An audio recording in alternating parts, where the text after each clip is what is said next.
দীঘা জগন্নাথ ধামে প্রসাদ বিতরণ করতে সিপিএমের পার্টি অফিসে গিয়ে তাদেরকে প্রসাদ বিতরণ করে আসে। দেখুন, আমরা বাংলার মুখ্যমন্ত্রী মমতা ব্যানার্জি বলেছেন যে ধর্ম বর্ণ রাজনীতির ঊর্ধ্বে উঠে যারা জগন্নাথ দেবের মহাভোগ প্রসাদ দিতে চান তাদেরকে দেওয়ার জন্য বলেছেন। তা সেই মোতাবেক আমরা কোনো রাজনৈতিক ভেদাভেদ না করে সমস্ত যারা নিতে চেয়েছেন, বিভিন্ন রাজনৈতিক দলের নেতা নেত্রীরাও আমাদের কাছ থেকে নিয়েছেন, তাদেরকেও যেমন দিয়েছি।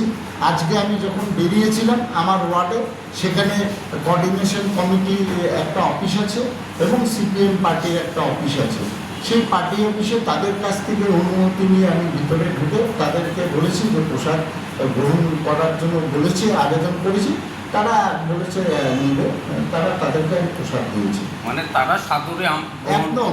আপনারা দেখুন, আপনাদের কাছে হয়তো ভিডিও আছে, ফুটেজ আছে, নিশ্চয়ই আছে, দেখবেন যে আমরা বলেই দিয়েছি, কাউকে জোর করে কোনো ব্যাপার নেই। তারাও অতি উৎসাহ আকারে উৎসাহভাবে তারা কিন্তু প্রসাদ গ্রহণ করেছে। এই যে দীঘার জগন্নাথ মন্দিরে প্রসাদ বিতরণ করছেন, মানুষ কিভাবে নিচ্ছে? দেখুন, আপনারা নিশ্চয়ই দেখছেন যে আমরা যেভাবে দিচ্ছি, মানুষ উৎসাহ সহকারে দিচ্ছেন এবং মমতা ব্যানার্জিকে ধন্যবাদ জানাচ্ছেন। কারণ মমতা ব্যানার্জি যেটা বলে সেটা করে। যেদিন দীঘার জগন্নাথ দেবের মন্দির উদ্বোধন হচ্ছিল, সেদিন তিনি বলেছেন যে বাংলার প্রতিটি ঘরে ঘরে এই জগন্নাথ দেবের মহাভোগ প্রসাদ পৌঁছে যাবে। সেই মোতাবেক তিনি কিন্তু আমাদেরকে দিয়েছেন। আলিপুরদুয়ার পৌরসভা এবং আলিপুরদুয়ার জেলার 17 তারিখ থেকে বাড়ি বাড়ি পৌঁছে দেওয়ার কাজ শুরু হয়েছে।